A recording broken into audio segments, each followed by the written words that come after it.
আপনার নাম বললে তারপরে আপনি কখন থেকে বাউল গানের और জয়দেবের গানটা কখন থেকে করছে এটা বলতে পারেন।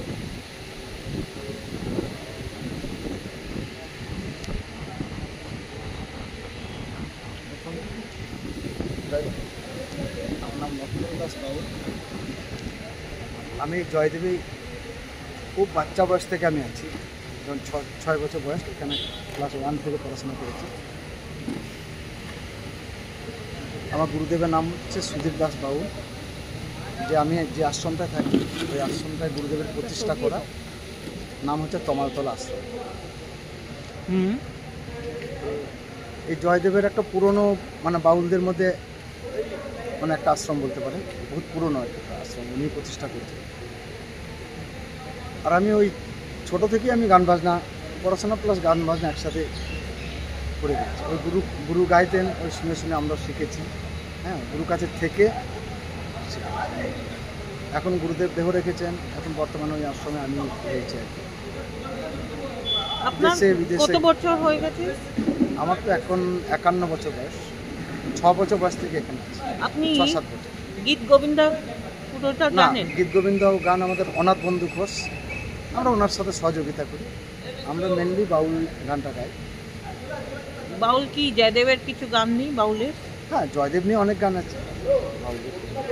একটা গান শোনাতে পারেন? না, পুরো গান শোনা যাবে না। রসের পাথার দেখবি যদি কেন্দু বিল্লে আয়, এটা পশু পাখি তরুলতা প্রেমের গীতি গায়। রসের পাথার দেখবি যদি কেন্দু বিল্লে আয়। এ ধরনের অনেক গান রয়েছে আর কি। আর কেউ অন্য গান? জয় জয় জয় দেব, জয় মাতা পদ্মাবতী, বীরভূমে কেন্দুলি গ্রামে অজয়ের কুলে বসতি।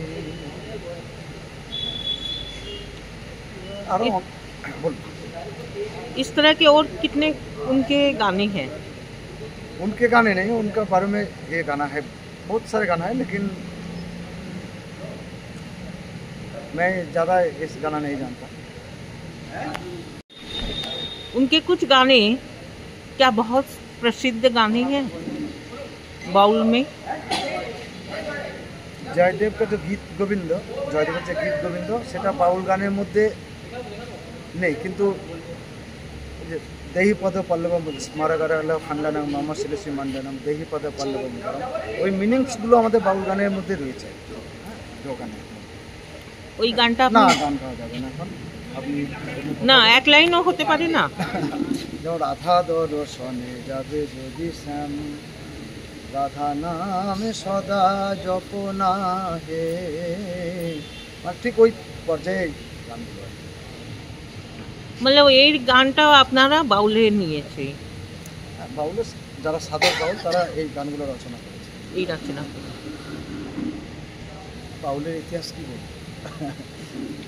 বাউলের ইতিহাস বলার কিছু নেই, বড় অনেক ইতিহাস। তো এটা ছোট বাউলের ইতিহাস তো অনেক, বাংলার বিভিন্ন জায়গায় বাউলের সংস্কৃতি বিভিন্ন ধরনের। এই জয়দেবের কেন্দুলির বাউলের সংস্কৃতি আলাদা, মুর্শিদাবাদের সংস্কৃতি আলাদা, বাংলাদেশের সংস্কৃতি কিন্তু আবার সবার মধ্যে ঘরানাগুলো আলাদা, আবার সবার মধ্যে মেলবন্ধন। ঘরানাও আলাদা, ঘরানাটা পুরো আলাদা, কিন্তু বিষয়বস্তু এক। বাউল হচ্ছে যারা মুক্ত সংসারে আবদ্ধ নয়, হ্যাঁ, তাদের তারা গান গাইবে মানুষের জন্য। হ্যাঁ, তাদের দেহটাই তাদের কাছে পবিত্র। হ্যাঁ, দেহের মধ্যে সব। হ্যাঁ, ना तो मैं चाहती हूँ कि देश के प्रबुद्ध वर्ग जो नहीं जानता है बाउल के बारे में वो जाने, इसीलिए मैं आपसे इतनी बात कर रही हूँ। हाँ, একটু বলুন। ধন্য বলি তারে বেঁধেছে এমনই ঘর, শূন্যের ওপর পোক্তা করে। এই দেহ ঘর, হ্যাঁ, একটা শূন্যের মধ্যে আমরা রয়েছি। এর মজবুত কিছু নেই যে গর্ত করে গাদা আসছে না, কিন্তু এমন মজবুত ঝড় ঝাপটা এলেও এই ঘরের কোনো ক্ষতি করবে না। হ্যাঁ, এই ঘরকে ঠিক রাখার জন্য কী করতে হবে না, গুরুর কাছে যেতে হবে। এই দেহঘর ঠিক রাখতে গেলে একমাত্র সম্ভব হলো আমাদের গুরুই বলে দেবেন যে কীভাবে এই দেহকে ঠিক রাখবে। তার জন্য এই গুরু শিষ্য পরম্পরায় এই বাউল एक गानेर, इस गान में जो इतनी मिठास है उसके बारे में बताएं। मीठा मतलब जब बाउल गान आप लोग गाते हैं तो लोगों को बहुत अच्छा लगता है, क्यों? क्यों, ये बाउल का जो सुर है, जो बाउलेर যে সুর, এর যে পরিবেশনের একটা যে ব্যাপার, সুরের জন্য মানুষ এবং ভাষা না বুঝলেও যে ভাব, বাউলের ভাবে মানুষ আকৃষ্ট হচ্ছে। আর যারা মানেটা বুঝছে, হ্যাঁ, তারা তো আরও বেশি করে ঢুকছে। হ্যাঁ, এখন দেখছি অনেক স্টুডেন্টরা আসছে এই বাউল নিয়ে রিসার্চ করতে, অনেক বিশ্ববিদ্যালয় থেকে আসছে আমাদের কাছে জানার, গান শুনতে জানার জন্য রিসার্চ করছে বাউল নিয়ে। আচ্ছা, শুধু দেশে না, বিদেশ থেকেও আসছে। আচ্ছা, আপনার কাছে কতজন আসলো? এসেছে, অনেকে এসেছে বিদেশ থেকে। বিদেশ থেকে এসেছে, কিন্তু আমরা তো ইংলিশটা বলতে পারি না, ভালো বোঝাতে পারি না। বিদেশ থেকে গান শেখা আমার बाउल गान का। तो आपको लगता है कि आप अभी तक कहाँ गए बाउल, मतलब बाउल गान को लेके? ভারতবর্ষ তো রয়েছে, বিদেশে 13টা দেশে গেছে। कौन कौन देश?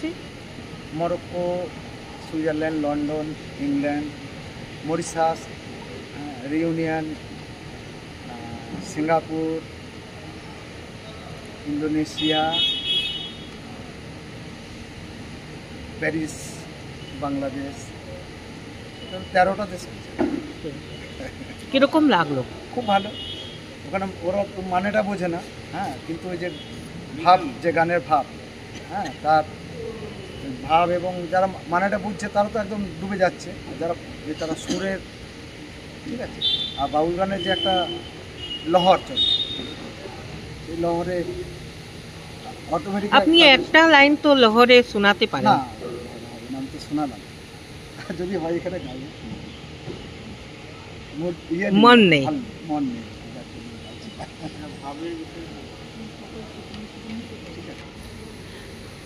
आप अभी तक देख रहे थे बाउल के बहुत ही बड़े कलाकार लखन दास जी को, जिन्होंने बताया कि बाउल संगीत भारतवर्ष से लेकर उन्होंने 13 देशों में भ्रमण किया बाउल को लेके, और लालन के कुछ पदों को लेके वो बड़े, मतलब उसके बारे में वो कह भी नहीं पा रहे हैं, क्योंकि लालन ने जो बाउल के ऊपर लिखा है। सिर्फ लालन नहीं, हमारा पश्चिम बांग्लार অনেক গোসাই রয়েছেন, পদকর্তা, সাদা রাধা শ্যামদাস, যাদুবিন্দু গোসাই, হাওড়ে গোসাই, এ ধরনের বহু পদকর্তা। आप नाम बताइए ना, आप नाम बताइए, अगर आपको कुछ नाम याद है तो बताइए। যাদুবিন্দু গোসাই, হাওড়ে গোসাই, রাধা শ্যামদাস, পদ্মলোচন, তারপর অনেক রয়েছে, নীলকণ্ঠ মুখোপাধ্যায়।